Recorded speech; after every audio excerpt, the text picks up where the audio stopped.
আপনারা বৃহস্পতিবার দিনটা মানেন তো? আপনার বৃহস্পতিবার দিনটা মানেন, কিন্তু একটা দিন মানবেন যদি পারেন। শনির দশা কোনোদিন আপনাকে, শনির কুদৃষ্টি থাকবে না। শনিবার দিন যদি নিরামিষ খেতে পারেন তাহলে আপনার সবচাইতে ভালো। এইবার বলে দিই, শনিবার দিন আর একটা কাজ করলে আপনার শনির দশা চিরকাল ঘুচে যাবে। এখনই বলে দেবো। যদি আপনি শনিবার দিন সকালবেলায় ঘুম থেকে উঠে স্নান করে অশ্বত্থ গাছের নিচে জল দিতে পারেন, একবারে মোক্ষম কাজ। দেখে নেবেন আপনারা যাদের শনির কুদৃষ্টি আছে, মনে করছেন হাত দেখাবেন জ্যোতিষকে, জ্যোতিষ যখন বলবে শনির সাড়ে সাতি দশা কিংবা শনির কুদৃষ্টি আপনার উপর পড়েছে, তখন আপনি এই কাজটা করুন। বা দেখছেন ভালো কাজ হচ্ছে না, কাউকে দেখাচ্ছেন না হাত, আপনি এই কাজটা করুন। কি করবেন? জ্যোতিষশাস্ত্র বলছে যদি আপনি শনিবার দিন অশ্বত্থ গাছের নিচে জল ঢালতে পারেন আর সন্ধ্যাবেলায় অশ্বত্থ গাছের নিচে সরষার তেলের প্রদীপ দিতে পারেন, একবারে 100% আপনার শনির দশা কাটবেই কাটবেই কাটবেই। দেখুন, শনি দেবতা কোন দেবতাকে ভালোবাসত?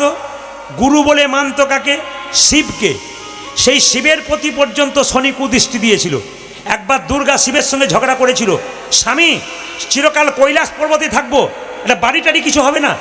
শিব বলেছিল, শোনো আমি শনিদেবকে তৈরি করেছি, শনির কুদৃষ্টি আমার উপরে আছে, তুমি ভালো বাড়ি তৈরি করবো বললে হবে না, তুমি দেখো না আগে চেষ্টা করে।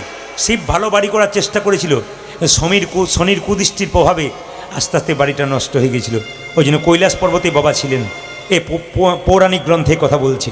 আপনাদের কাছে নিবেদন রইল শনির কুদৃষ্টি যাতে না যায় আপনাদের মধ্যে, তাই জন্য শনি দেবতার নামে পুজো করবেন, শনি দেবতাকে আপনারা মানবেন। শনিবার দিন আপনারা বারবার বললাম যদি কাউকে কালো জিনিস দান করতে পারেন, কালো জিনিস যেমন শনি দেবতার মূর্তি কিন্তু লোহার মূর্তি হলে সবচাইতে ভালো হয়। হ্যাঁ, এটা কিন্তু মাথায় রাখবেন। ও মায়েরা, আপনাদের সময় খারাপ যায় অনেকের, দেখবেন বাড়ি তৈরি করব বলছেন কিন্তু তৈরি হচ্ছে না। এইদিকে এদিকে বাড়ি তৈরি করব বলছেন কিন্তু তৈরি হচ্ছে না, হতে গিয়ে আটকে যাচ্ছে। আপনি কোনো কাজ করতে যাচ্ছেন, ভালো করে শুনবেন, এগুলো শোনা দরকার আছে। আপনার কাজটা আটকে যাচ্ছে, আপনার পেছনে মানুষ লেগে যাচ্ছে, আপনার কোনো কাজ ভালো হচ্ছে না। আপনি অনেকে বলেন আমাকে ফোন করে, বাবা আমার কোনো কাজই হচ্ছে না। কেন হচ্ছে না? সব কাজে ফেল করছি। তার কারণ কি? শনির সাড়ে সাতি দশা। শনি পুজো কোন দিন হয় মা? জোরে বলুন। শনিবার দিন। শনির কুদৃষ্টি যদি কারো ওপর একবার পড়ে তবে ভালো কাজ কোনো দিন হয় না, খালি খারাপ কাজ হয়। শনি একদিকে ন্যায় বিচার করে। শনি দেবতাকে জানেন মায়েরা? জোরে বলুন। শনি দেবতার নাম শুনেছেন তো? শনি হচ্ছে 9টা গ্রহের মধ্যে একটা গ্রহ। শনি হচ্ছে দেবতাদের মধ্যে একটা দেবতা, তার নাম হচ্ছে শনি দেবতা। ভালো করে শুনবেন। এই শনি দেবতার বাহন কে বলুন তো? কোথাও দেখবেন শকুন, কোথাও দেখবেন কাক। শনি দেবতার বাহন কি? কোথাও শকুন, কোথাও কাক। মায়েরা, শনি দেবতার পুজোতে কি কি লাগে? শনিকে সন্তুষ্ট রাখবেন, আপনার জীবনে শনির কুদৃষ্টি চলে যাবে। যদি আপনার জীবনে এরকম কোনো ঘটনা ঘটছে, হওয়া কাজ হচ্ছে না, হতে গিয়ে হচ্ছে না, আপনি ভালো কিছু করতে যাচ্ছেন আটকে যাচ্ছেন, আজকে জেনে নিন আমাদের দেবতা শনিদেব, তাকে যদি সন্তুষ্ট করা যায় আমাদের জীবনে কিছু লাভ আছে। আগে শুনে নেবেন। শনিবার দিন যদি আপনারা সরিষা, কালো সরিষা শনি দেবতার নাম করে অর্পণ করবেন, সন্ধ্যাবেলায় সরিষার তেলের প্রদীপ দেবেন। খুব মাথায় রাখবেন, শনি দেবতার নামে বা শনি দেবতার মন্দিরে বা শনি দেবতার ছবিতে আপনি কোনোদিন মোমবাতি জ্বালাবেন না, তাহলে কিন্তু শনি দেবতা রুষ্ট হয়। শনি দেবতাকে গঙ্গা জল দেবেন। শনি দেবতাকে যখন পুজো করবেন মায়েরা, বিশেষ করে কালো শাড়ি পরে পুজো করবেন, দেখবেন শনি দেবতা খুব সুস্থ হয়, মানে খুব সন্তুষ্ট হয়। আপনি যখন কারো বাড়িতে খেতে যাবেন তখন বিচার করে খাবেন, যাত্রার বাড়িতে খাবেন না। প্রদীপ পালের কথা মানবেন না, শাস্ত্রের কথা মানবেন। যাত্রার বাড়িতে খাবেন না। কার বাড়িতে খাবেন না? যেন কোনো পাপী লোক অন্যায়ভাবে টাকা রোজগার করছে, আপনাকে দিচ্ছে, প্রচুর খাওয়াচ্ছে পেট ভরে ভুরি ভুরি, আপনি লোভের বশবর্তী হয়ে তার বাড়িতে খাবেন না। কেন বলুন তো? পাপের পয়সার টাকাতে যদি আপনি সেবা করেন তাহলে আপনি পাপী হয়ে যাবেন। শাস্ত্র বলছে যেমন খাবেন অন্ন সেরকম তৈরি হবে মন। ওই জন্য বলে রাখি, যেমন খাবেন অন্ন, শুদ্ধ অন্ন খাবেন, শুদ্ধ মন তৈরি হবে। আর যদি শুদ্ধ অন্ন না খান তাহলে অশুদ্ধ মন তৈরি হবে। একটু প্রমাণ দেখুন, ভীষ্ম সরসজ্জায় কতদিন ছিল? 58 দিন। মায়েরা, ভীষ্ম সরসজ্জা 58 দিন ছিল। পঞ্চপাণ্ডবকে জ্ঞান দিয়েছিল, ধর্মের জ্ঞান। যখন ধর্মের জ্ঞান দিচ্ছে, একটা মেয়ে পাশে বসে মুচকি মুচকি হাসছে। জানেন আপনারা মেয়েটিকে? ওই মেয়েটি হলো দ্রৌপদী। যুধিষ্ঠির সঙ্গে সঙ্গে ভীষ্ম বলে উঠল, দ্রৌপদী তুমি হাসছো কেন? বলে আমি হাসছি এই জন্যে, যেদিন 80,000 লোকের মাঝে আমার কাপড় খুলছিলে, বস্ত্রণ হচ্ছিল, সেদিন তোমার ভালো ভালো কথাগুলো কোথায় গিয়েছিল? সেদিন তুমি বসে বসে দেখছিলে আমার কাপড় খুলছে দুর্যোধন, তোমার ভালো ভালো বাণী কোথায় গেল? ধর্মের কথা কোথায় বেরোচ্ছিল? সেদিন তুমি ধর্মের কথা বললে না কেন? আজকে তুমি সরসজ্জায় শুয়ে এ কথা বলছো কেন? যুধিষ্ঠির মহারাজ চুপচাপ বসে আছে। ভীষ্ম বলল, মা তুমি ঠিকই বলেছো। বলে কেন? যেদিন আমি তোমাকে প্রতিবাদ করতে পারি নাই, দুর্যোধন কাপড় খুলছিল, তোমার বস্ত্র হনন করছিল, কোনো প্রতিবাদ করি নাই। কেন বলো তো? একটা কারণে প্রতিবাদ করি নাই। কি কারণে? তখন যে আমি দুর্যোধনের পাপের অন্ন খাচ্ছিলাম, ওই দুর্যোধনের পাপের অন্ন খাচ্ছিলাম বলে আমার শরীরে পাপ রক্ত তৈরি হয়েছে। মায়েরা, যদি কোনো অন্যায়কারীর ব্যক্তিতে, অন্যায়কারীর বাড়িতে আপনি খাবার খান, যদি কোনো পাপের বাড়িতে খাবার খান, তাহলে আপনার রক্তটাতে পাপ তৈরি হবে। এর কথা কে বললেন? না, ভীষ্ম বললেন যে আমি পাপ রক্ত তৈরি করেছি পাপ খাবার পেয়ে। আজকে আমাকে অর্জুন বারবার সর্বিদ্ধ করেছে, আমার শরীর থেকে সমস্ত পাপ রক্ত বেরিয়ে গেছে, তাই আমার মুখ থেকে ভালো ভালো কথা বেরোচ্ছে। ওই জন্য আপনাদের কাছে নিবেদন রইল, পাপের খাবার কারোর বাড়িতে খাবেন না। চেষ্টা করবেন ভক্তের বাড়িতে, চেষ্টা করবেন প্রসাদ খেতে, চেষ্টা করবেন যেখানে মহোৎসব হয় সেখানে প্রসাদ পেতে। দেখবেন আপনার মন শুদ্ধ হবে, আপনার জীবন সুন্দর হবে। বিখ্যাত ক্রিকেটার আছেন বিরাট কোহলি, নাম শুনেছেন, দেখলেন সেই দিন সচিন টেন্ডুলকরের ওপরে গেলেন তিনি, বিশ্ব চ্যাম্পিয়ন হয়ে গেলেন। তার জীবনীটা ঘাটুন। তার স্ত্রীর নাম অনুষ্কা, দুজনে নিরামিষ খায়। এই কম বয়স থেকে নিরামিষ খাচ্ছে দুজনে। এত হাতের জোর, অন্য লোক 6 মারতে পারছে না, 6 পর 6 মারছে। আমাদের যিনি ক্যাপ্টেন, তার নাম হচ্ছে রোহিত শর্মা, খবর নেবেন আপনারা, রোহিত শর্মা নিরামিষ খায়। আপনি বড় বড় অ্যাপেলো চেন্নাইয়ে ডাক্তার দেখাতে যান, একবার অ্যাপেলো চেন্নাইয়ে ডাক্তার দেখাতে যান, দেখবেন বড় বড় ডাক্তাররা কেউ আমিষ খায় না, সব নিরামিষ খায়। তারা জানে আমিষ হলো রোগের ঘর, নিরামিষ হলো সুন্দর ঘর। আমি ওখানে গিয়েছিলাম চেন্নাই, তো বলছে বাঙালি খালি ভুরি ভুরি ভোজন করছে আর এখানে সে চিকিৎসা করাচ্ছে। আরে বাবা, এই জায়গাটা ঠিক রাখুন। ওখানকার ডাক্তাররা বারবার বলে, ওখানকার ডাক্তাররা যে নিয়মগুলো পালন করে ওনাদের কাছে শিখতে হবে। ওনাদের টেবিলের মধ্যে কৃষ্ণের ছবি পাওয়া যায়, যারা খ্রিস্টান ডাক্তার তাদের যীশু খ্রিস্টের ছবি পাওয়া যায়। আপনাদের কাছে নিবেদন রইল, আপনারা সকলে মিলে নিরামিষ সেবা করবেন, সুস্থ থাকবেন যদি পারেন। যদি না পারেন তো সপ্তাহে 2-3 দিন, বিশেষ করে বৃহস্পতিবার দিন, শনিবার দিন খুব মাথায় রাখবেন, বাড়িতে যেন নিরামিষ হয়। অমাবস্যার দিন, পূর্ণিমার দিন বাড়িতে নিরামিষ হয়। একাদশীর দিন যদি কেউ একাদশী পালন না করতে পারেন, সেদিন আপনারা কি করবেন? নিরামিষ খাবেন। মায়েরা, বাবারা যদি পারেন, প্রদীপ পালের নিবেদন রইল, শরীরকে সুস্থ রাখতে বিজ্ঞান বলছে প্রত্যেক দিন কাজ করছে একটা মেশিন, সপ্তাহে রেস্ট দিতে হয়। এই পেটটা প্রত্যেক দিন পরিশ্রম করছে, হজম করছে, একদিন রেস্ট দিন, দেখবেন আপনার শরীর দীর্ঘায়ু লাভ করবে। সবাই লক্ষ্য করুন যে এখানে বসে আছেন, একাদশীর দিনে আপনারা কী কী খাবেন, কী কী খাবেন না। মায়েরা, একাদশীর দিনে পঞ্চশস্য খাবেন না। চাল, গম, ধান, ডাল, সরিষা। সরিষার তেল মাখবেন না, সরিষার তেল খাবেন না। সাদা তেলে রান্না করবেন, সেদিন অন্ন খেতে পাবেন না, রুটি খেতে পাবেন না। অনেকে দেখবেন বলে আটা খেতে হয়, ওই দিনে একাদশী হয় না, তার আটাদশী হয়ে যায়, আটা কেউ খাবেন না। একাদশীর দিনে চিন্তা থাকবে মা, সারাদিন গোবিন্দের চিন্তা করবেন। যদি পারেন নির্জলা একাদশী করবেন। নির্জলা একাদশী সবচাইতে ভালো। যদি শরীরে না কোলায় তাহলে আপনি এই একাদশী করতে পারেন। মধ্যম একাদশী কোনটা? না, যদি আপনি সেদিন ফলমূল খেতে পারেন, একটু দুধ খেতে পারেন, একটু আপনি ঘি দিয়ে সবজি তৈরি করতে পারেন, লবণ দেবেন, কিন্তু সন্দক লবণ দেবেন, এমনি লবণ দেবেন না। একাদশীর আগের দিনে, মানে ধরুন কালকে একাদশী, আজকে কিন্তু আপনাকে ব্রাশ করে নিতে হবে, কারণ পেস্টের মধ্যে লবণ থাকে, সেই লবণযুক্ত পেস্ট আপনার কিন্তু একাদশী ভেঙে দেয়। এবং জিভ ছুলে নিতে হয় রাত্রিবেলায়, পরের দিন জিভ ঝুলতে নাই আর দাঁতন করতে নেই। কেন বলুন তো? জিভ ঝুলতে গিয়ে রক্ত বেরিয়ে গেলে আপনার একাদশী হবে না। একাদশী দিনে সবজি কাটবেন, কিন্তু আঙুল কেটে গেলে আপনার একাদশী হবে না, রক্ত বেরিয়ে গেলে একাদশী হয় না। ওই জন্য একাদশীর দিনে কী করবেন মা? বিছানায় শোবেন না, একটা কম্বল পাতবেন, শুদ্ধ বস্ত্র পরবেন, সেদিন শুদ্ধ চিন্তা করবেন। একাদশী মানে শুধু না খাওয়া নয়, একাদশী মানে সেদিন শর্ত, ভালো কথা বলবো, খারাপ কথা বলবো না, ভালো জিনিস দেখব, খারাপ জিনিস দেখব না। একাদশী করলে আপনার দেহ মন শুদ্ধ থাকবে, আপনার শরীর রেস্ট হবে। বলছে একাদশী করলে সমস্ত তীর্থের ফল সেখানে লাভ করা যায়। একাদশীটি কে মা, ছেলে না মেয়ে? জোরে বলুন, একাদশী মেয়ে না ছেলে? একাদশী মেয়ে। তাই আপনাদের কাছে নিবেদন রইল, একাদশীকে কেউ যদি আশ্রয় করতে পারে তার জীবন সফল হয়। যদি বাড়িতে স্বামী না করতে পারে, স্ত্রী করবেন, আপনি করলে উনি পেয়ে যাবেন, আস্তে আস্তে উনিও ধরবেন। বাড়ির সবাই যদি করতে পারেন খুব ভালো। একাদশীর দিনে একদিন আমি মালদা জেলায় গিয়েছিলাম, যার বাড়িতে একাদশী হচ্ছে, বলছে বাবা আজকে একাদশী হবে? বলে হ্যাঁ হবে। উনি আমাকে কি দিয়েছেন, দুধের পায়েস, দুধের পিঠে, 4 রকমের সবজি, অনেক রকমের ফলমূল দিয়েছে। আমরা বললাম বাবা রে, এরকম একাদশী যদি হয় তাহলে তোমার সারা জীবন করে বেড়াবো, কোনো দিন বাদ দেবো না। একাদশী দিনে বেশি খাওয়া চলবে না। তার মানে শুনে রাখুন, অনেকে ডায়েটিং করে না, কিরে তো শরীরটা ছিমছিম হলো কেন? ডায়েট করছি, ডায়েট কন্ট্রোল কি ইংরেজি ভাষায় বলে আমাদের।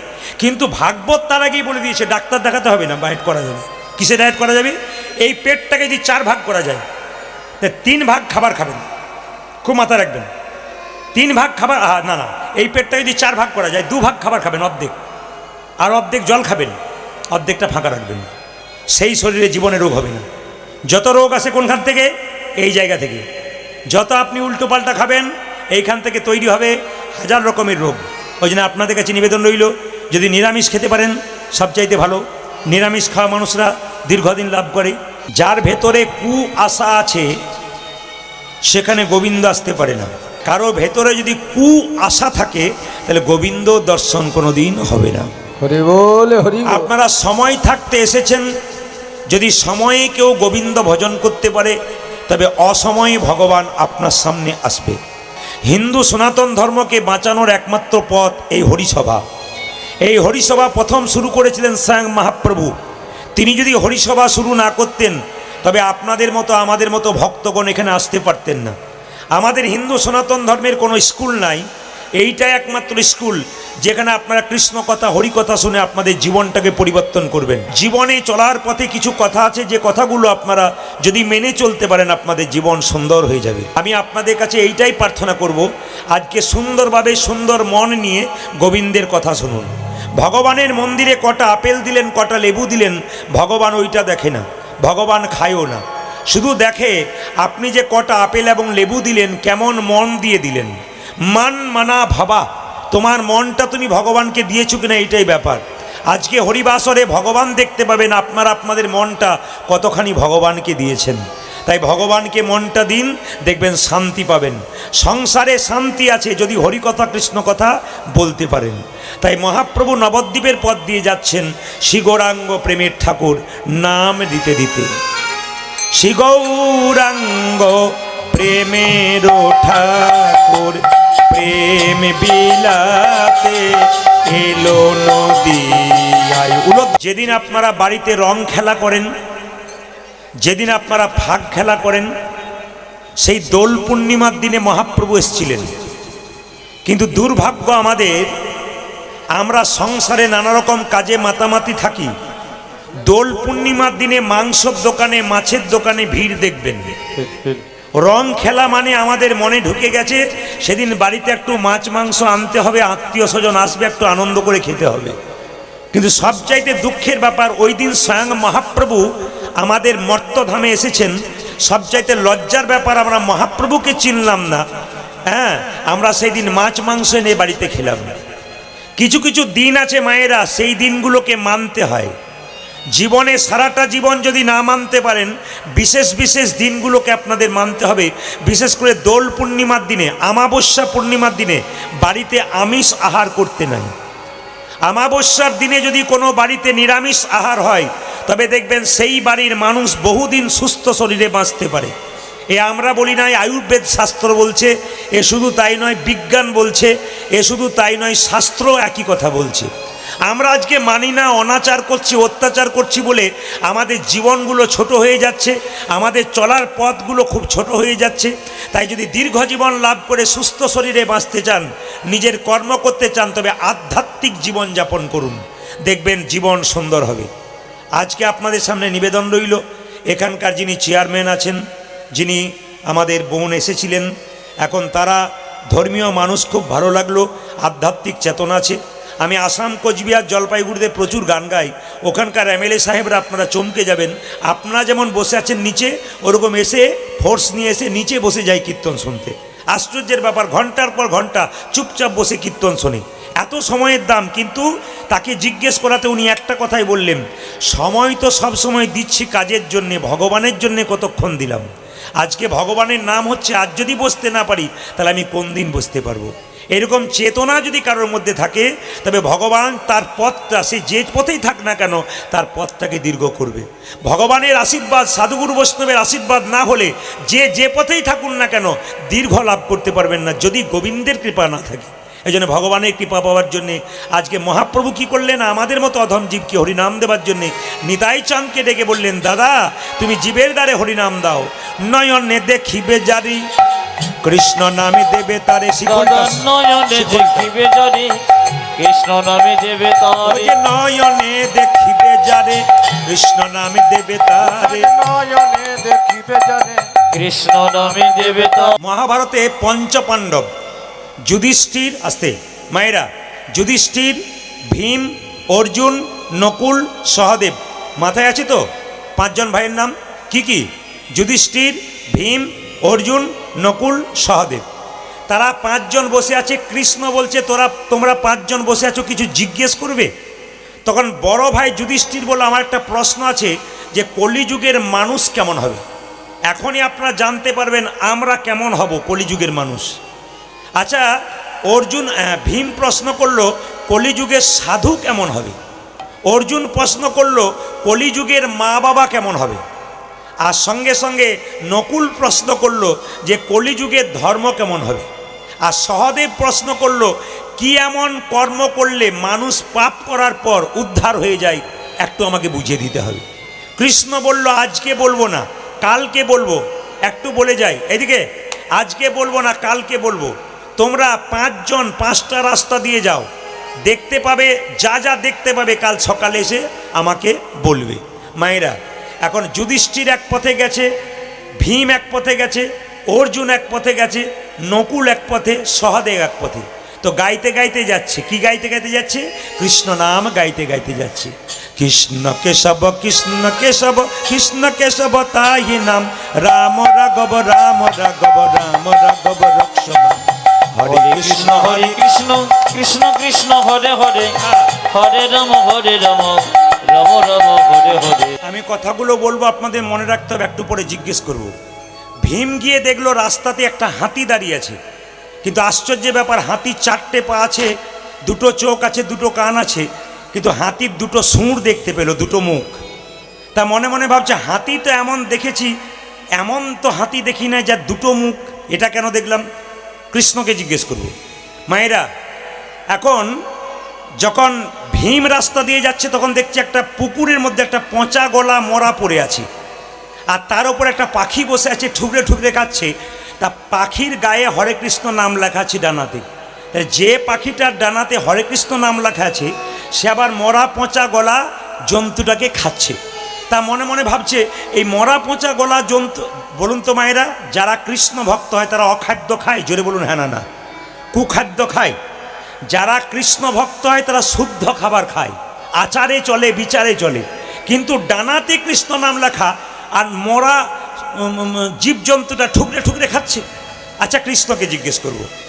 এইবার যখন অর্জুন চলে যাচ্ছে, তখন দেখতে পেল একটা গাভী বাচ্চা প্রসব করলো, কিন্তু বাচ্চার গাটা চাটতে চাটতে বাচ্চার শরীর থেকে রক্ত বেরিয়ে গেল, বাচ্চাটা সঙ্গে সঙ্গে মরে গেল, গাভীর বাছুরটা মরে গেল। বলছে, এ কীরকম? মা ছেলেকে আদর করতে করতে এমন নষ্ট করে দিল, বাচ্চাটা শেষ হয়ে গেল। আচ্ছা ঠিক আছে, কৃষ্ণকে জিজ্ঞেস করব। আচ্ছা, নকুল যখন গেল তখন দেখতে পেল রাস্তার ধারে 6টা গর্ত। মায়েরা, 4টেতে জল নেই, 2টোতে জল আছে। তা চমকে গেল, 4টেতে জল নেই, 2টোতে জল আছে কেন? এই কথা দেখার পর, এই জিনিসটা দেখার পর সহদেব দেখতে পেল একটা বিরাট বড় পাহাড় থেকে বিরাট বড় পাথর গড়গড়িয়ে পড়ছে। মনে হচ্ছে এত স্পিডে আসছে ঘর বাড়ি ভেঙে দেবে, কিন্তু একটা ঘাসের ডগাতে এসে পাথরটা আটকে গেল। আশ্চর্যের ব্যাপার, ভুতুরে কাণ্ড। এত বড় একটা পাথর একটা ঘাসের ডগায় আটকে গেল। কৃষ্ণ সকালবেলা এসে জিজ্ঞেস করলো, তোমরা গিয়েছিলে? বলে, হ্যাঁ গিয়েছিলাম। যুধিষ্ঠির মহারাজ বলছে, আমি গিয়েছিলাম, দেখলাম একটা হাতি, তার 2টো সুঁড়। এ কেন দেখলাম? কৃষ্ণ বলল, যুধিষ্ঠির তোমার প্রশ্ন কি ছিল? বলে কলিযুগের মানুষ কেমন হবে? ওই হাতিটার যেমন দুটো মুখ, কলিযুগের মানুষের দুটো মুখ হবে। অনেকে দেখছে, তাহলে আমার দুটো মুখ হয়ে গেল। না না, সে দুটো মুখ নয়, একটা ভেতরে একটা বাইরে। আমি প্রমাণ দিয়ে দিই আপনাদেরকে। রামবাবু শ্যামবাবু বাজারে দেখা, রামবাবু শ্যামবাবুকে জিজ্ঞেস করছেন, কেমন আছেন শ্যামবাবু? বলে খুব ভালো আছি। আপনার বাড়ির সব ভালো তো? শ্যামবাবু বলে হ্যাঁ, সবাই ভালো। কিছুক্ষণ পরে রামবাবু যখন পেরিয়ে গেল, তখন মনে মনে ভাবছে, তুমি না মরা পর্যন্ত তোমার পাশের জায়গাটা আমার হচ্ছে না, তুমি কবে মরবে? তার মানে কি, বাইরে একরকম আর ভেতরে একরকম। মাগো, কিছুদিন সাধনা করলে ভগবানকে চেনা যায়, কিন্তু মানুষ চেনা খুব দায়। একই ছাতের নিচে একই ছপ্পর খাটে দুজন শুয়ে আছে, স্বামী স্ত্রী, কে যে কতখানি কার এও বোঝা দেয়। এ ওদিকে মুখ করে শুই, এদিকে মুখ করে শুই, কে যে কার কথা ভাবে একবার তো গোবিন্দ ছাড়া কেউ জানে না। তাহলে এখন কথা হচ্ছে, জেনে নেবেন, এ কিন্তু একবারে বাস্তব কথা, যতগুলো শাস্ত্রের সঙ্গে বলছি। আচ্ছা ভীম, তুমি মাথা খারাপ করো না, তোমার প্রশ্নের উত্তর দেবো। বলে কি কি দেখেছো? বলে আমার প্রশ্ন ছিল কলিযুগের সাধু কেমন হবে। বলছে শুনে নাও, তুমি কি দেখেছো? দেখলাম ডানায় কৃষ্ণ নাম লেখা, কিন্তু পাখিটা বসে বসে একটা মরা জন্তুকে ঠুকরে ঠুকরে খাচ্ছে। কেন? কৃষ্ণ বলল, কলিযুগে যত সাধু হবে, বেশিরভাগ সাধু গেরুয়া বস্ত্র তিলক শিখি নিয়ে রাস্তা দিয়ে ঘুরবে, কিন্তু খবর নিয়ে দেখবেন চুরি করেছে, ডাকাতি করেছে, মস্তানি করেছে, শেষ জীবনে সাধু সেজে গেছে। সঙ্গে সঙ্গে জিজ্ঞেস করলো, হ্যাঁ ভীম, আচ্ছা কৃষ্ণ, তাহলে কি সেই সাধুকে প্রণাম করব না? কৃষ্ণ বলল, মায়েরা, যে কোনো সাধুর দরজায় এলে 3 বার প্রণাম করবেন। এখন মনে মনে ভাবছেন, প্রণাম কেন করব? চুরি ডাকাতি করে এসছে? না, সাধুকে প্রণাম নয়। কাকে প্রণাম করবেন? সাধু বাবা যে গেরুয়া বস্ত্র পরেছে, ওটা ত্যাগের প্রতীক। সাধু বাবাকে নয়, ত্যাগের প্রতীক গেরুয়া বস্ত্রকে প্রণাম করুন। আর কি করবেন? আর প্রণাম করবেন কেন? আমরা সংসারী মানুষ, একদিনের বেশি 2 দিন সংসারে বাইরে থাকতে পারি না। ওই সাধুটি চুরি করে হোক, ডাকাতি করে হোক, এই যে এতদিন সংসার ত্যাগ করেছে, এই ত্যাগের জন্য তাকে একটা প্রণাম দেবেন। আর তৃতীয় প্রণাম কেন দেবেন মা? 3 নম্বর প্রণাম, আপনার বাড়িতে কোনোদিন হরিনামের ধ্বনি হয় নাই, সাধু চুরি করে হোক, ডাকাতি করে হোক, ওই যে নিতাই গৌর হরিবোল বলছে, সাধু বাবাকে নয়, ওই হরিবোল ধ্বনিটাকে একটা প্রণাম দিন।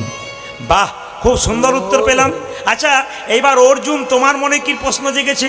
অর্জুন বলল, আমার প্রশ্ন ছিল কলিযুগের মা বাবা ছেলের ওপর কেমন ব্যবহার করবে। বলছে বেশ, শোনো, কি দেখলে?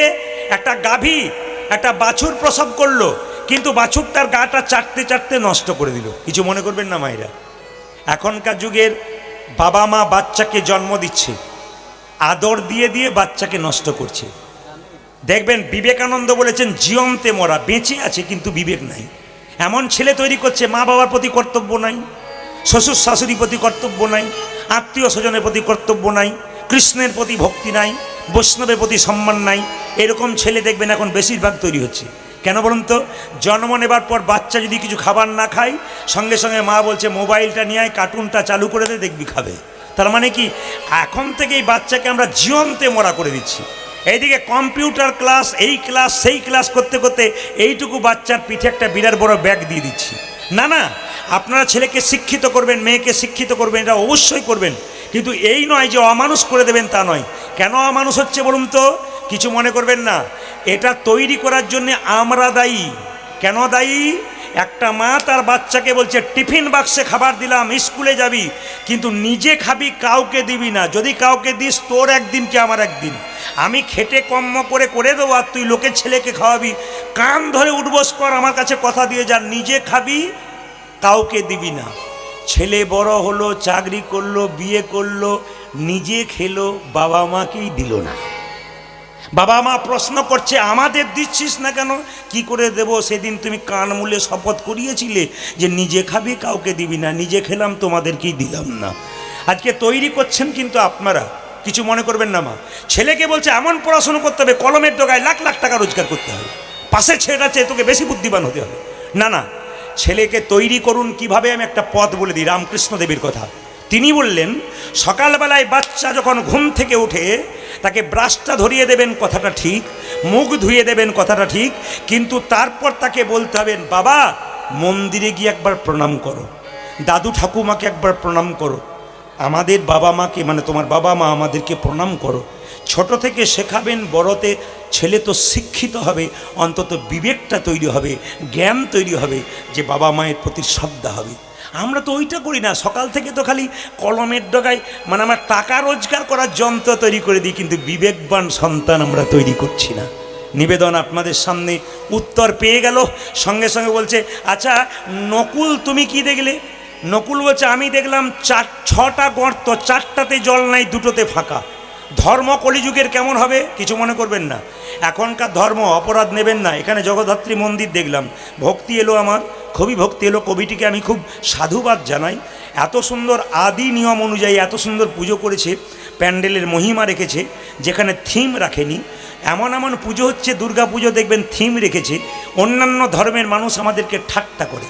এবছর দুর্গা পুজো আমি গান করতে যাচ্ছি রাস্তায় রাস্তায়, জেলাটার নাম বলবো না, পেরিয়ে যাচ্ছি, দেখতে পাচ্ছি মা দুর্গা ছোট্ট করে নিচে, আর ওপরে একটা সিন করেছে কি হাই রোড করেছে, তার রাস্তা দিয়ে যাচ্ছে শিব ঠাকুর স্কুটি চালিয়ে, আর দুর্গা তার পেছনে কাঁধে হাত দিয়ে বসে আছে।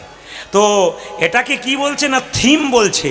বিধর্মী একজন আমাকে প্রশ্ন করলো, প্রদীপবাবু খুব তো লোককে বোঝান, আপনাদের কোন শাস্ত্রে লেখা আছে যে শিব স্কুটি চালাচ্ছে আর দুর্গা তার পেছনে হাত দিয়ে আছে? বলুন তো এই সমস্ত অধম লোকগুলো যেগুলো করছে আমাদের হিন্দু সনাতন ধর্মটাকে কত নিচের দিকে নামিয়ে দিচ্ছে। আসল জিনিসটা আমরা জানি না। এত জোরে ডিজে বাজাচ্ছে যে অসুস্থ মানুষ আরও অসুস্থ হয়ে যাচ্ছে। মা আসে 4 দিন শান্তির জন্যে, আর অসুস্থ মানুষ যদি ডিজের শব্দে আরও অসুস্থ হয়ে যায়, তাহলে সে শান্তি কোথায় পেল? আমরা কোন ও মায়েরা, শুধুমাত্র ওইখানে থিম নয়, ওইখানে নয়, আমাদের বিয়েতেও দেখবেন মালা বদল হয় না। আপনাদের সব মালা বদল হয় নাই নাকি? মালা বদল হয়েছে তো দেখবেন কাপড়টা ঢাকা দেওয়া হয়, মালা বদল হয়। তখন দেখবেন একটা সন্ধিক্ষণ, মানে স্বামী স্ত্রীতে একটা মালা বদল মানে কি সন্ধিক্ষণ। কীরকম সন্ধিক্ষণ? প্রেমের সন্ধিক্ষণ।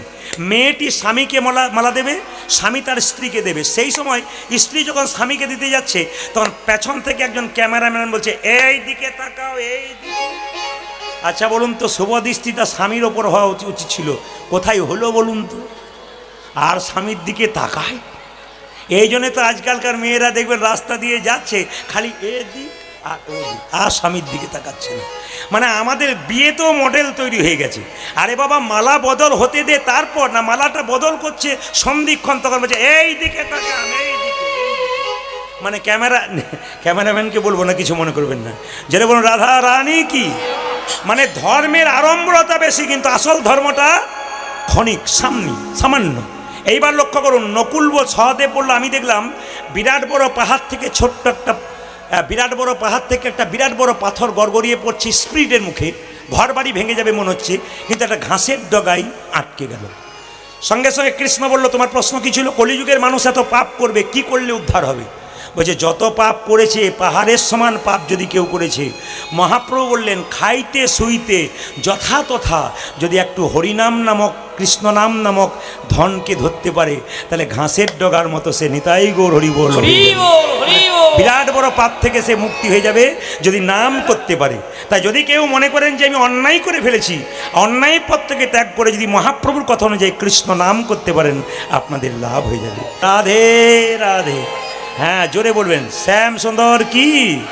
আচ্ছা বলি, মেদিনীপুরের সবচাইতে বড় রেল স্টেশন কোথায় বলুন তো? কোথায়? খড়গপুর। তো খড়গপুরের পাশে আমার একটা গ্রাম ছিল, আপনাদের গ্রামটার নাম কি? বৃন্দাবনপুর। ওই গ্রামটার নাম কি? গ্রামটার নাম হচ্ছে ধারেন্দা গ্রাম।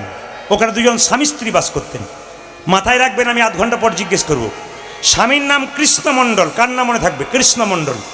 স্ত্রীর নাম কি? দুরিকা দেবী। মায়েরা, স্বামীর নাম কৃষ্ণমণ্ডল, দুরিকা দেবী। দেখবেন বাড়ি গাড়ি টাকা পয়সা সব থাক, একটা জিনিস না থাকলে বাড়িতে শান্তি নাই। কি বলুন তো? যদি কারো ছেলে মেয়ে না থাকে। কৃষ্ণমণ্ডলে কোনো ছেলে মেয়ে ছিল না, অভাব ছিল মা, কিন্তু স্বভাব নষ্ট হয়নি। অনেকে দেখবেন অভাবে স্বভাব নষ্ট হয়ে যায়, কিন্তু দুরিকা দেবী এত পতিব্রতা ছিল, একবেলা খেত না, কিন্তু কৃষ্ণ ভজন ছাড়ত না।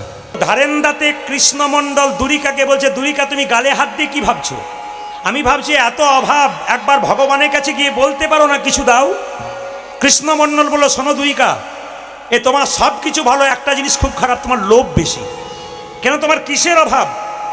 একবেলা খেতে পাও, একবেলা পাও না, তার জন্য অভাব? ভগবানকে বলতে হবে? বলবো না। আমরা কোনো একটা অভাব হলেই দেখবেন ভগবানকে বলি, কিছু মনে করবেন না মা। ভগবান যদি আমাদের 7টা দেয় আর একটা জিনিস চাই দেয় না, তাহলে ভগবানকে বলি এর কোনো দামই নেই। কিন্তু ভগবান যে 7টা জিনিস দিল ওটার দিকে তাকালাম না। গাড়ি দিয়েছে, বাড়ি দিয়েছে, পুত্র দিয়েছে, কন্যা দিয়েছে, হঠাৎ একটা জিনিস দিল না।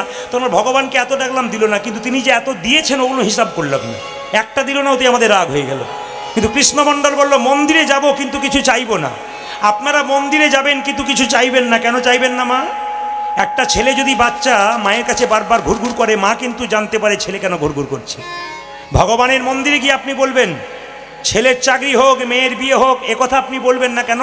ভগবান তো অন্তর্যামী, তিনি তো জানেন আপনার কি আছে কি নাই, আপনি আবার জানাবেন কেন? তিনি তো জেনেই বসে আছেন। তো কৃষ্ণমণ্ডল বলল দুরিকা তুমি কিছু বলতে চাইছো? বলছে আমাদের গ্রামের লোক, পাড়ার লোক সবাই একবার জগন্নাথ মন্দিরে যাচ্ছে, তুমি একবার যাও না। তখন বললো কেন যাব? চাইতে যাব। দুরিকা দেবী খুব চালাক, তো বলো না চাইতে হবে কেন, সবাই তো তীর্থে যাচ্ছে, তোমার তো জগন্নাথ দর্শন হবে, আমার হোক আর না হোক, তোমার জন্য তো আমার তো কিছুটা পাওনা হবে। আমি তো সহধর্মিনী, স্বামী ধর্ম করলে স্ত্রী কিছুটা পাই, তা আমি কিছু পাবো, তুমি চলে যাও। বলছে তুমি যখন বলছো তাহলে জগন্নাথ মন্দিরে যাব, কিন্তু কিছু চাইবো না। মায়েরা, জগন্নাথ মন্দিরে চললো কে? কৃষ্ণমণ্ডল। সবাই মিলে হাত তুলে চলুন। কৃষ্ণমণ্ডল যাচ্ছে। কিভাবে যাচ্ছে? জয় জগন্নাথ, জয় জগন্নাথ, জয় জগন্নাথ, জয় জগন্নাথ। দাদা ভাইয়েরা আপনার বন্ধু তীর্থস্থানে গেছে, খবর পেয়েছেন, কিরে কবে এলি? একবার আলিঙ্গন করি, পেয়ে যাবেন কিছু। ছোট বাচ্চা তার মায়ের সঙ্গে তীর্থস্থানে গেছে, আপনি তাকে একটু কোলে নিলেন, আদর করলেন, আপনি কিছু পেয়ে যাবেন। যদি কোনো বয়স্ক ব্যক্তি যায় প্রণাম করতে হয়, তীর্থস্থান থেকে ফিরে এলে দুরিকা দেবীকে তার স্বামী কৃষ্ণমণ্ডল বলছে কই গো দুরিকা? দুরিকা পতিব্রতা নারী ছিল, কী করলো মা? গলায় কাপড়টা দিয়ে তাড়াতাড়ি বললো স্বামী এসেছো, দেখি দেখি তোমার পাগুলো আগে ধুইয়ে দিই। পা ধুইয়ে দিয়ে প্রণাম করলো, বাড়ি নিয়ে গেল। অপরাধ নেবেন না, সতী নারী যারা হয় স্বামীর পা ছুঁয়ে প্রণাম করে। একটু হাত তুলে বলবেন এখানে মায়েরা এতজন কীর্তন শুনতে এসছেন, কারা কারা সকালবেলায় স্বামীর পা ছুঁয়ে প্রণাম করেন? হাত তুলে বলুন। যাক, এখানে তুলেছেন দু একজন। তারপর দেখলো আমাদের পাড়া থেকে কেউ তুলে নেয়, হাত নামিয়ে দিয়েছে। আর দাদারা মনে মনে ভাবছে যাক এতদিন পরে আপনি আমাদের হইয়ে বললেন, কেউ বলে না।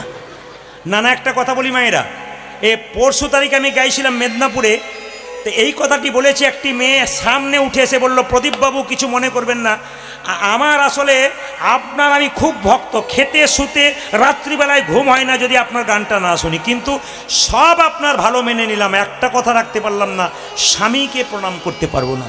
বললাম তোমার কিসের অভিমান? বলছে জানেন আপনি আমার বাবার কান মূলে 10 লাখ টাকা নিয়েছে, প্রণাম আমি করবো না পয়সা নেওয়ার জন্য। না না, আমি আপনাদেরকে বলবো, মা জগদ্ধাত্রীর আশীর্বাদ আপনারা পেয়েছেন। কালকে সকালবেলায় আজকে কীর্তন শুনে হরিকথা শুনে মন পবিত্র হবে, বছরে যা করবেন করবেন, কালকে সকালবেলায় একবার স্বামীকে প্রণাম করবেন। দাদা ভাইরা পাগুলো একটু ধুয়ে মুছে শোবেন, আপনাদের কাল সকালে প্রণাম হবে, একটু ধুয়ে মুছে শোবেন। না না, একটু প্রণাম করতে হয়। মায়েরা, স্বামীর সঙ্গে আপনার কি কি সম্পর্ক বললে চমকে যাবেন। হ্যাঁ না কিছু বলবেন। আপনার স্বামী আপনার গুরু, জোরে বলুন।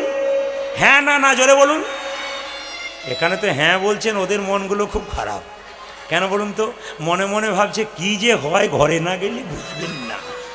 গরুর বেলায় হ্যাঁ বলছে আপনার কাছে। না না, আপনার স্বামী আপনার দেবতা, এখন আর বলছে না। আপনার স্বামী আপনার রোগের ওষুধ, আপনার স্বামী আপনার বাবা, বাবা নয় তাই আবার হয় নাকি? আপনার স্বামী আপনার ভাই, আপনার স্বামী আপনার বন্ধু, সেটা হতে পারে আপনার স্বামী আপনার ছেলে। চমকে গেলেন তো? কিন্তু আমি তো শাস্ত্রের বাইরে কথা বলি না, শাস্ত্র হিসাবে বলবো। যেদিন নিমাই সন্ন্যাস নেবে আগের রাত্রিতে বিষ্ণুপ্রিয়াকে বলেছে প্রিয়া তুমি বাপের বাড়ি চলে যাও। বিষ্ণুপ্রিয়া বলেছিল স্বামী আমি বাপের বাড়ি যাবো কেন? তুমি তো আমার বাবা, এটা তোমার বাপের বাড়ি, চুপ করো। এতদূর পড়াশোনা করলাম, লোকে আমাকে নিমাই পণ্ডিত বলে, আমি কোনোদিন জানতে পারলাম স্বামী বাবা, তুমি কি করে জানলে? বিষ্ণুপ্রিয়া বলল শোনো, তুমি যেমন পণ্ডিত, লোকে তোমায় পণ্ডিত বলে চেনে, আমার বাবা তো সনাতন মিশ্র, সেও পণ্ডিত। আরে আমি যে পণ্ডিতের মেয়ে, বাবার কাছ থেকে শুনেছি স্বামী বাবা হয়, স্বামী ছেলে হয়, স্বামী ভাই হয়, স্বামী গুরু হয়। নিমাই বলল আমার তো জানা নাই, তুমি আমায় বলে দাও। বিষ্ণুপ্রিয়া বলল শোনো স্বামী, কখন স্বামী বাবা হয়? কখন হয়? অন্নদানে পিতা সম, রতিদানে পতি। অন্নদানে পিতা সম, রতিদানে পতি। অন্নদানে পিতা সম, রতিদানে পতি। অন্নদানে পিতা সম, রতিদানে পতি। মেয়েদের যতদিন বিয়ে না হয় বাবা অন্ন জোগাড় করে, বিয়ের পরে কে জোগাড় করে জোরে বলুন? স্বামী। স্বামী তো অন্নদাতা পিতা। অন্নদানে পিতা সম, রতিদানে পতি। সম রতিদানে পতি ছেলে কখন হয়? পিণ্ডদানে পুত্র সম অগতির গতি। এই যে পিণ্ডদানে পুত্র সম অগতির গতি। আপনাদের একটু ভেঙে দিই, স্বামী স্ত্রী বেঁচে আছে, আগে যদি স্বামী মারা যায়, ছেলে মেয়ে না থাকে, কে পিণ্ড প্রদান করে? স্ত্রী। পিণ্ডদানে পুত্র সম অগতির গতি। পিণ্ডদানে পুত্র সম অগতির গতি। মায়েরা ভক্তি ভরে চেয়েছিল, স্ত্রী বলে উঠলো, স্বামী জগন্নাথ মন্দিরে গিয়েছিলে, মানে বলতে পারছে না ভয়ে, তুমি কি চাইলে? আচ্ছা কেমন জগন্নাথ দেখলে? দারুণ দেখলাম গো, এবার না তোমাকেও নিয়ে যাব, নিয়ে যাবে আমাকে এর পরের বারে, মানে বলতে পারছে না কি চাইলে। হ্যাঁ গো, জগন্নাথের কাছে প্রণাম করলে। জানো দুরিকা, প্রণাম করতে গিয়ে একটা ভুল করে ফেললাম। কি ভুল? আমি ভেবেছিলাম কিছু চাইবো না, চেয়ে বসলাম। কি চাইলে? একটা কৃষ্ণ ভক্ত সন্তান। বাহ স্বামী, এটা তো সত্যি আমি সাধুগুরু বৈষ্ণবের মুখে শুনেছিলাম, যে মেয়ে প্রতিদিন ভগবানের কাছে প্রার্থনা করে একই কথা, ভগবান তার মনের ইচ্ছা পূর্ণ করে। ওগো স্বামী, আমি একবেলা খাই একবেলা না খাই, আমার কোনো অভাব নাই, আমি তোমাকে বলেছিলাম অভাব আছে, কিন্তু না, আমার একটি অভাব ছিল, আমি মা হতে পারি না। এর চাইতে কষ্ট আর কি হতে পারে? এই জগতে যে মা হতে পারে নাই, সে যদি কোনোদিন মা হয় তার যে কি আনন্দ হয়, সেছাড়া কেউ জানে না। তুমি যে আমাকে বললে জগন্নাথের কাছে আমি মা হব, এটাই তো খুশির খবর। আমি তো জগন্নাথের কাছে প্রার্থনা করছিলাম, তুমি যেদিন থেকে গিয়েছিলে একই কথা বারবার বলছিলাম, যেন আমি একটা কৃষ্ণ ভক্ত সন্তানের মা হই। আপনাদের হরিবাসরে এসে আমি সকলের জন্য প্রার্থনা করে যাব, স্বয়ং জগদ্ধাত্রী মায়ের কাছে, স্বয়ং ভগবান কৃষ্ণের কাছে, আপনাদের প্রতি বাড়ি বাড়ি একটা করে কৃষ্ণ ভক্ত সন্তান হোক। আমি চাইব না আপনার ছেলে চাকরি করুক, কি বাড়ি করুক, কি গাড়ি করুক, আমি একটা জিনিস চেয়ে যাব, যেন কৃষ্ণ ভক্ত সন্তান হোক। প্রশ্ন করবেন, প্রদীপবাবু কৃষ্ণ ভক্ত সন্তান চাইলেন কেন? গত পরশু তারিখে আমার একজন ভদ্রলোক বলছে, প্রদীপবাবু বলে কি, আমার ছেলের জন্য আমি 10 লাখ টাকা রেখেছি, আমার চিন্তা নাই, আমার ছেলে বসে বসে খাবে, আমি মরে গেলে শান্তিতে মরবো, ছেলের জন্য টাকা রেখে গেলাম। আমি বললাম, দাদা ছেলের জন্য 10 লাখ টাকা রাখলেন, ছেলেকে তৈরি করলেন কেমন? এরকম তৈরি করলেন না এরকম তৈরি করলেন? যদি এরকম তৈরি করেন তাহলে তো আপনার কাজ আছে, আপনার সাধ্য সারাবে, আপনার হরিনাম করাবে, ভক্তদেরকে উদ্দেশ্যে কিছু সেবা দেবে। আর যদি এরকম তৈরি করেন তাহলে তো নিতাই গৌর হরিবোল হয়ে যাবে।